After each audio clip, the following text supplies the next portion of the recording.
Worker చేస్తూ ఉంది. కానీ సాఫ్ట్వేర్కి ఈరోజు జీతం ఎంత ఇస్తున్నారన్న? సాఫ్ట్వేర్కు లక్షల్లో ఉంది జీతం. కనీసం మేము ఎంత అడుగుతా ఉన్నాము? 26,000 మాత్రమే. కానీ మేము చేసే సాఫ్ట్వేర్ పనికి 1,00,000 ఇచ్చినా నష్టం లేదన్న ప్రభుత్వానికి. మాతో వెట్టి చాకరీ చేయించుకుంటున్నారు.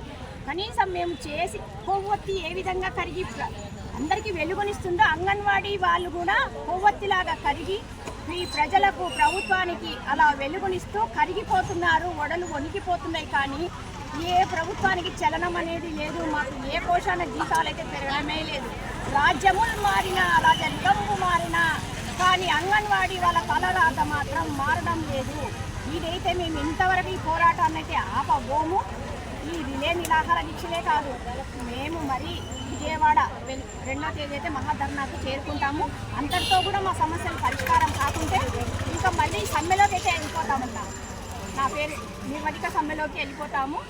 ఎంత కీలకు మా సమస్యలు పరిష్కరించాలా, మాకు గౌరవ వేతనం లేకుండా కనీస వేతనం అమలు చట్టం చేయాలి. సుప్రీంకోర్టు తీర్పు కూడా కేంద్ర రాష్ట్ర ప్రభుత్వాలు ఖాతరు చేయడం లేదు ఈరోజు. అంటే కోర్టు తీర్పు ధిక్కరించినట్టే కదా కేంద్ర రాష్ట్ర ప్రభుత్వాలు. కేంద్ర ప్రభుత్వం 12 ఏళ్ళ 13 ఏళ్ళ సర్వీసులో ₹1 అంగన్వాడీ వర్కర్ జీతం పెంచలేదు. ఇంత వెట్టి చాకరీ చేయించుకుంటారు.